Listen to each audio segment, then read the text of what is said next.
ভর্তুকি কমানোর জন্য দ্রুত আমাদের জ্বালানি সেক্টর সংস্কার দরকার।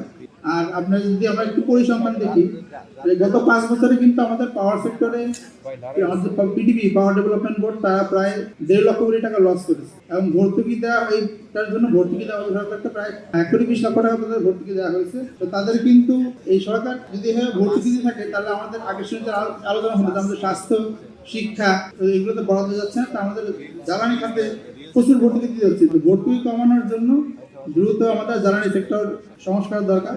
যে খুব বেশি বিদ্যুৎ কেন্দ্রগুলোতে যে অনিয়ম সেগুলো নিয়ে কথা হয় না, সবাই শুধু কথা বলে যে আদানি বা এইটা সেটা, কিন্তু আমাদের বড় যেই 10টা কোম্পানি আছে, আপনার যদি ধরো 10টা কোম্পানির সাথে সরকার ধরা হয় এবং বড় 10টা কোম্পানির সাথে নেগোসিয়েশন করা হয়, তাহলে কিন্তু আমাদের পাওয়ার জেনারেশন কস্ট অলমোস্ট 40% কমানো সম্ভব। এবং এখন যে আমাদের বিদ্যুতের দাম বাড়ানোর উদ্যোগ নেওয়া হয়েছে, এই 40% কস্ট কমানো হলে বিদ্যুতের দাম বাড়ানোর কোনো প্রয়োজন পড়বে না। এটা নিয়ে ক্যাবিনেট সাংসদ স্যার বেশ সময় ধরে কথা বলেছে, কিন্তু কখনো এই বিষয়গুলো আগে সরকার গুরুত্ব দেয় না, অন্তর্বর্তী সরকারও গুরুত্ব দেয় না। আমরা চাইবো যে নতুন সরকার যেন এটা অবশ্যই গুরুত্ব দেয় এবং এনসিপি যেন সরকারের উপর প্রেশার গ্রুপ হিসেবে এটা তাদের কাছে প্রতিষ্ঠিত করে যে বিদ্যুতের দাম বাড়ানোর সমাধান না, বিদ্যুতের জরুরি সংস্কার দরকার, সেটা যেন তারা গুরুত্ব দেয়।